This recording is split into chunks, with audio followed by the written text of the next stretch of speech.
घर हे माझे आनंदाचे दाराशी सुरेख नक्षी, जोडीत जाती मनाला नात्यांचे हळवे पक्षी. हाय हॅलो नमस्कार, स्वागत आहे तुमचं नाशिककर कोमल या मराठमोळ्या यूट्यूब चॅनलवर. मंडळी, घर म्हटलं की सुखदुःख चालूच असतात. प्रत्येकाला असंच वाटतं की आपल्या घरात आनंद असला पाहिजे, शांती असली पाहिजे, कोणत्याही प्रकारचा त्रास आपल्या कुटुंबाला नसावा.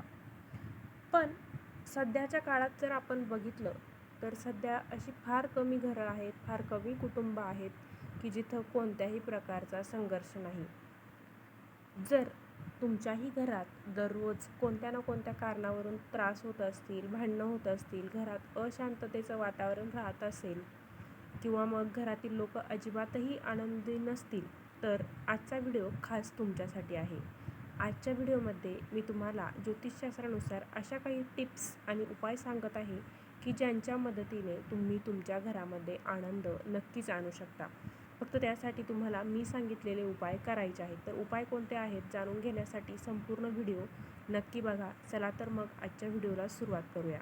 नंबर 1, आपल्या प्रत्येकाच्या घरात देवघर हे असतं.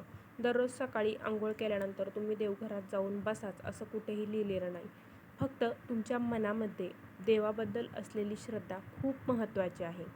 त्यासाठी तुम्ही भलेही तुम्ही देवघरात जाऊन बसू नका, पण दररोज आंघोळ केल्यानंतर तुम्ही थोडा वेळ का होईना शांत बसा, देवाचं ध्यान करा आणि देवाने तुम्हाला जे काही दिलेलं आहे त्या गोष्टींसाठी देवाचे आभार मानायला शिका. तुमचा दिवस शुभ जावो अशी आपण देवाकडे प्रार्थना करायची.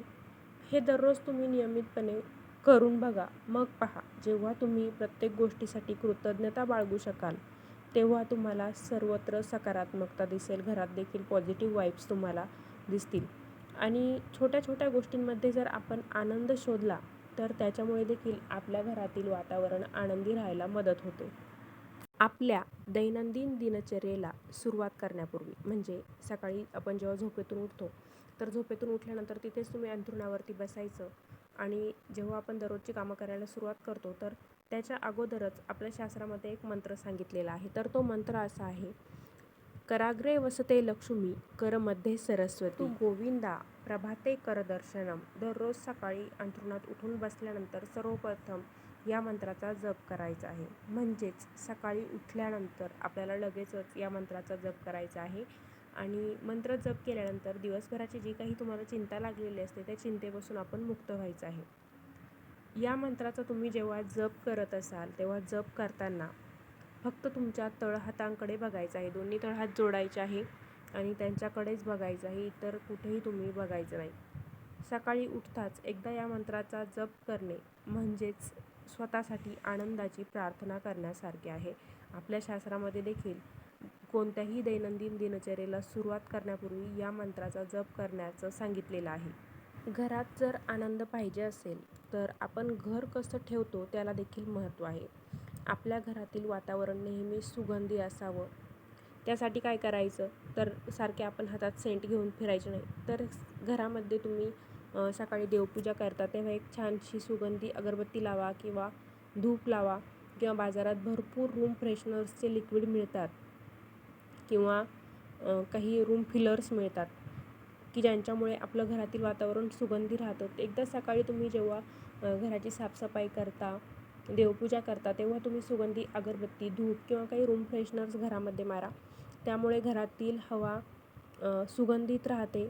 घरात ताजी हवा ठेवा. घराचे दरवाजे खिडके वेळोवेळी उघडे ठेवत चला.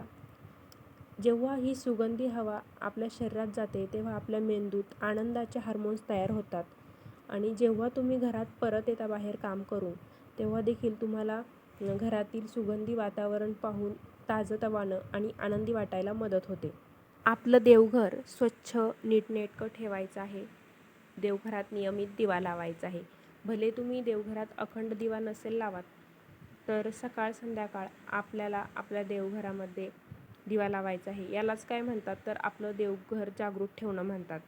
देवासाठी वेळ द्या, नका देऊ, पण आपल्या घरात जर देवघर असेल, देवघरात देवांचं स्थान असेल तर कमीत कमी त्या देवांसमोर दिवा लावायचा आहे.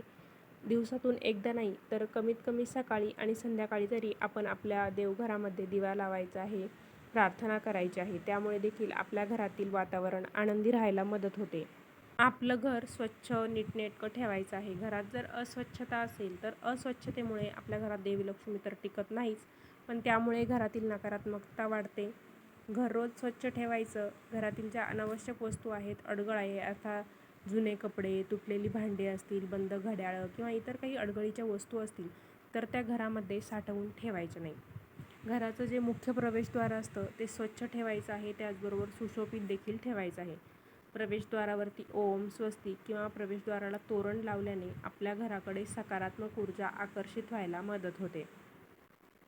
आपल्या घराच्या अंगणात तुळशीचं रोप असतं, तुळशी वृंदावन असतं किंवा बाल्कनीमध्ये तुळस असतं, तर घराच्या अंगणात, बाल्कनीत तुळशीचं रोप लावणं अत्यंत शुभ मानलं जातं. त्यामुळे देखील घरात सुखसमृद्धी यायला मदत होते. आपण घराची फरशी पुसतो. जेव्हा फरशी पुसतो तर त्या फरशी पुसताना पाण्यामध्ये मीठ टाकायचं आहे. खडं मीठ टाकल्यामुळे घरातील नकारात्मकता दूर होते आणि सकारात्मक ऊर्जा घरामध्ये संचारते.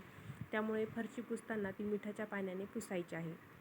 आपण आपल्या घरामध्ये शोपीस लावतो, फ्रेम्स लावतो, तर सकारात्मक फोटो फ्रेम्स आपण घरामध्ये लावायचे आहे. आनंदी प्रसंग असतील, काही निसर्गचित्र असतील किंवा हसऱ्या मुलांचे चित्र असतील, 7 घोडे असतील, तर यांच्यासारखे सकारात्मक चित्र आपण घरामध्ये लावायचे आहे. असे चित्र घरामध्ये लावणं खूप शुभ मानलं जातं.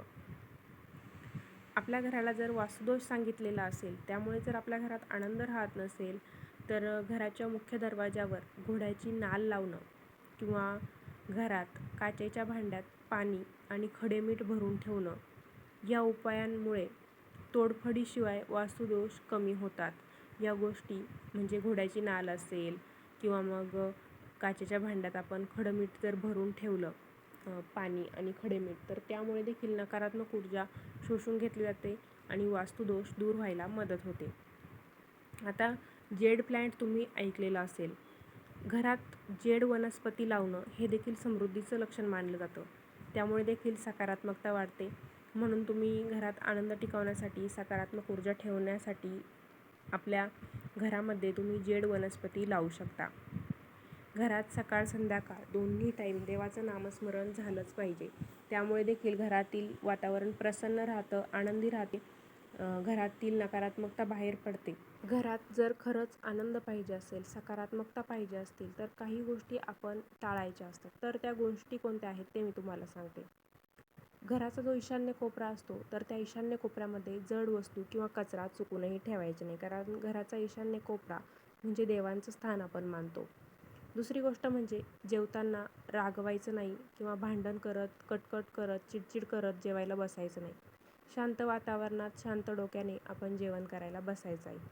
त्याचबरोबर बऱ्याच जणांना घरात अंधार ठेवायची सवय असते, पण जर तुम्ही घरात अंधार ठेवला तर घरात नकारात्मकता शिरते. म्हणून आपल्या घरात कधीही अंधार ठेवू नका. हे अगदी छोटे छोटे उपाय आहेत. हे उपाय तुमचं घर आनंदी आणि सकारात्मक ठेवायला मदत करतात. या उपायांनी आपल्या घरातील वातावरण आनंदी व्हायला नक्कीच मदत होईल. तर असे मी तुम्हाला काही 7-8 उपाय सांगितलेले आहे. हे उपाय तुम्ही करून बघा. नक्कीच तुम्हाला फरक जाणवेल. नक्कीच तुमच्या घरात आनंदाचं आणि सकारात्मक वातावरण तयार व्हायला मदत होईल. तर मंडळी, असा होता आजचा व्हिडिओ. आजच्या व्हिडिओमध्ये आपण घरातील वातावरण सकारात्मक ठेवण्यासाठी कोणते उपाय करायचे याबद्दलची माहिती जाणून घेतलेली आहे. व्हिडिओ आवडला असेल तर लाईक करा, शेअर करा. चॅनलला अजून सबस्क्राईब केलेलं नसेल तर धार्मिक, आध्यात्मिक तसेच सणावारांचे व्हिडिओ बघण्यासाठी आजच आपल्या नाशिककर कोमल या मराठमोळे यूट्यूब चॅनलला सबस्क्राईब करायला विसरू नका. पुन्हा भेटूया अशाच एका नवीन व्हिडिओसोबत. धन्यवाद.